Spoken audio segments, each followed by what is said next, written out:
kalah jauh dari Malaysia, bahkan dari Thailand. Singapura ya tentu saja ya ada di urutan pertama. Lalu ada Brunei Darussalam ini di urutan kedua, lalu baru Malaysia dan Thailand, lalu baru Indonesia di sini. Yang diharapkan rakyat Indonesia, Indonesia emas tahun 2025 malah menjadi Indonesia cemas tahun 2025.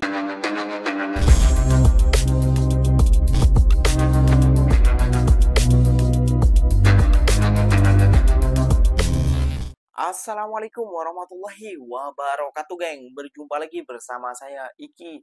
Gimana kabar-kabar saudara-saudara, sahabat-sahabat saya? Semoga kabar kalian selalu baik-baik saja, dilindungi oleh Allah Subhanahu wa taala, dijauhkan dari segala bala musibah dan diberi umur panjang. Amin ya robbal alamin. Oke, geng, seperti biasanya di video kali ini Ikinya akan menyaksikan beberapa video yang telah di-tag maupun yang telah terjumpa di TikTok.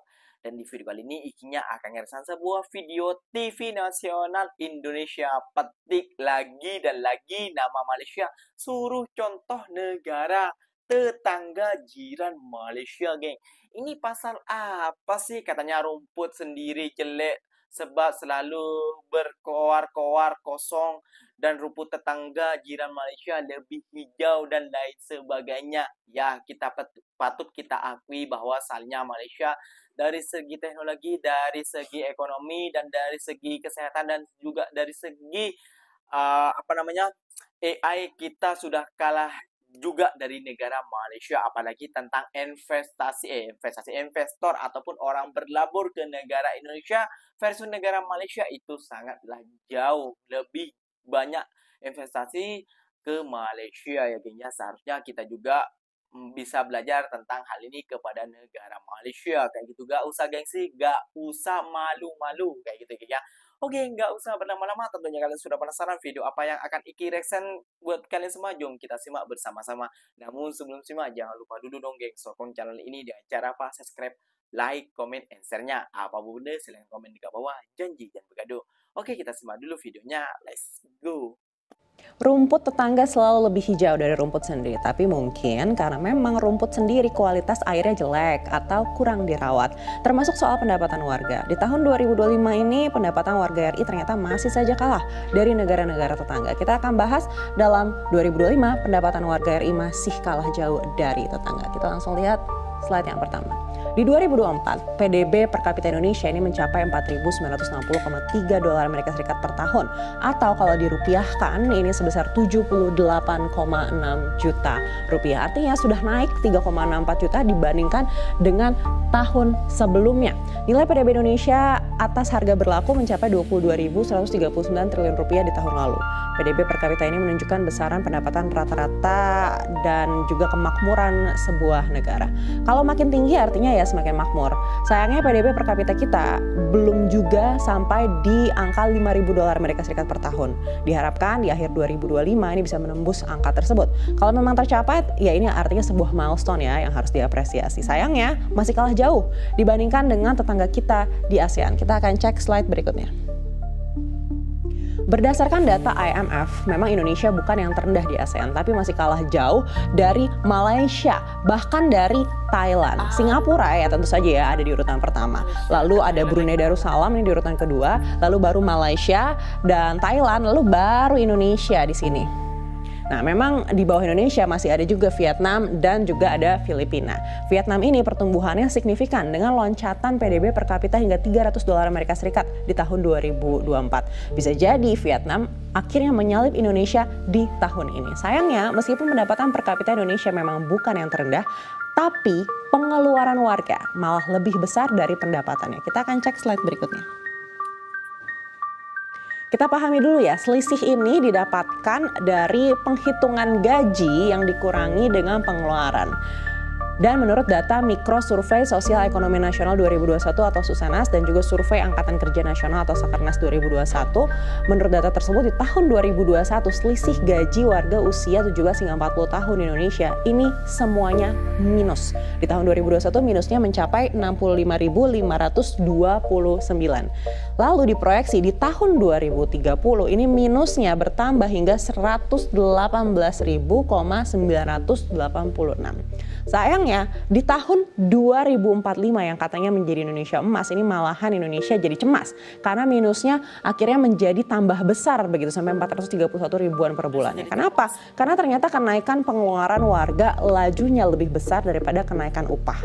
Nah, inilah bedanya Indonesia dengan Vietnam. Meskipun PDB per kapita kita sebenarnya lebih tinggi, tapi kalau di Vietnam kebutuhan dasar seperti rumah dan makanan ini diberikan insentif yang sangat tinggi oleh pemerintah. Sedangkan di Indonesia, apalagi di kota-kota besar, harga sewa tempat tinggal ini sangat tinggi sehingga pengeluaran banyak yang akhirnya tersedot untuk biaya tempat tinggal. Maka itu menurut LPS juga tabungan individu yang di bawah 100 juta semakin menurun di periode tahun 2021 hingga 2024 kalau dibandingkan dengan di tahun 2016 hingga 2019. Berbeda dengan tabungan di atas 5 miliar rupiah yang justru kenaikannya signifikan. Artinya apa? Kelas menengah semakin miskin tapi kelas atas justru semakin kaya. Kita akan cek slide berikutnya. Lalu apa sih alasannya? Diakui oleh perbankan memang banyak upaya bank untuk menarik para nasabah tajir sehingga ya pasti tabungan orang kaya jadi terlihat lebih banyak juga begitu. Nah, nasabah kaya biasanya memilih untuk menaruh dananya di produk-produk investasi yang akhirnya kekayaannya terus bertambah berlipat menggulung seperti bola salju. Sedangkan di kelas menengah yaitu tadi di slide sebelumnya pengeluarannya saja lebih besar dari pendapatan. Jadi gimana mau nabung, gimana mau berinvestasi. Tapi tentunya banyak faktor yang menyebabkan kelas menengah ini sulit naik kelas dan hanya sedikit yang bisa sejahtera. Faktor lainnya itu adalah karena banyaknya pungutan liar atau pungli dan juga korupsi. Pungli ini tersebar di berbagai layer mulai dari perizinan usaha hingga logistik sehingga beban usaha ini menjadi berat. Korupsi juga bukan hanya terjadi di kalangan atas ya, tapi di bawah pun ini semuanya juga sudah terlibat korupsi. Akibatnya efisiensi investasi menjadi rendah, penegakan hukum tidak berjalan dan pungli ini sudah menjadi bagian dari sistem yang berjalan turun-temurun. Harus ada komitmen yang sangat tinggi untuk memberantas pungli, tapi entah harus mulai dari mana. Ibaratnya kanker ya, ini sudah komplikasi, butuh lebih dari sekedar kemoterapi. Lalu apakah pemerintah siap melawan kepentingan banyak pihak untuk bisa memberantas pungli? Kita tunggu gebrakan apa yang bisa diberikan, karena ya harapannya ya tetap menjadi Indonesia Emas 2045 ya, bukan Indonesia Cemas 2045. Yang diharapkan rakyat Indonesia, Indonesia Emas tahun 2025 malah menjadi Indonesia Cemas tahun 2025. Kita harus bisa belajar mengambil hikmahnya daripada negara Malaysia, geng. Kayak gitu. Negara Malaysia pendapatannya semakin naik dan semakin tinggi, sedangkan pendapatan rakyat kita, waduh, semakin menurun, geng. Ya, kenapa tidak? TV nasional Indonesia itu bercerita pasar rumput, geng. Ternyata pasal tadi ya, kita memang rumput kita tidak dirawat, rumput kita mungkin airnya ya tidak sejernih rumput tetangga dan lain sebagainya, geng ya. Jadi apa yang kita perlu perbuat ya? Kita perlu perbuat kita harus bisa ambil contoh ke negara jiran-jiran kita yang telah berkembang maju dan lebih maju daripada kita kayak gitu. Kita jangan gengsi, kita jangan malu kayak gitu, geng. Sampai media sosial TV nasional Indonesia aja bisa mengatakan seperti itu, geng, kayak gitu. Itu hanya sindiran sedikit buat rakyat kita Indonesia dan buat IQ ataupun SDM rendah kayak gitu ya, geng ya. Jadi jangan malu, jangan gengsi dan jangan mudah benci ke negara orang ataupun iri hati kayak gitu. Jangan ikut oknum-oknum yang tidak suka dengan negara Malaysia kayak gitu ya, geng ya. Jadi kita tuh bila ada kemajuan, oh seperti apa sih negara Malaysia sekarang? Oh seperti ini. Kita tuh harus bisa seperti negara Malaysia. Apa ya kita harus belajar dengan negara Malaysia? Oh tentang kayak gini ya, rakyatnya kayak gini yang menerima hukum dan lain sebagainya. Nah itu yang bisa kita ambil pelajarannya dari negara Malaysia ataupun Singapura. Kalau kalian sakit hati dengan negara Malaysia, Singapura boleh, Brunei Darussalam boleh kayak gitu, geng ya. Kalau dengan negara Jepang, Korea, kita Indonesia udah ketinggalan jauh, geng. Yang bisa kita ambil contoh apa? Hanyalah negara Malaysia saja, geng. Oke, geng, mungkin videonya sampai di sini saja. Semoga video ini bermanfaat dan semoga kalian suka. Terima kasih banyak buat kalian yang telah ngetek di tweetnya Mas Iki. Silahkan tinggalkan kolom komentar dekat bawah apa tanggapan kalian. Ikinya pamit undur diri dulu. Wassalamualaikum warahmatullahi wabarakatuh, geng. Berjumpa lagi kita di mana di next video. Bye bye.